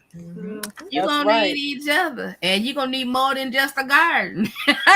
You gonna need the Lord on your side, but we ain't gonna talk about all that tonight. But we thank y'all for being here. Thank you for watching us. If you have not followed or subscribed to any of our channels, feel free to do so. If you haven't liked this live stream on the platform, on the channel you're watching it, please go ahead and hit that thumbs up button. We appreciate the interaction here. And before we go, I do want you to know that you are blessed. You are highly favored. You are the apple of your Father's eye. He is absolutely and positively concerned about you. He thinks that you are the best thing since sliced bread. You can cast your cares on him and know that God cares for you and he loves you with an everlasting love. And there's nothing and nothing you can do about it. You all have a wonderful, blessed day. And we'll see y'all in a couple of weeks. Bye, y'all. Bye, y'all.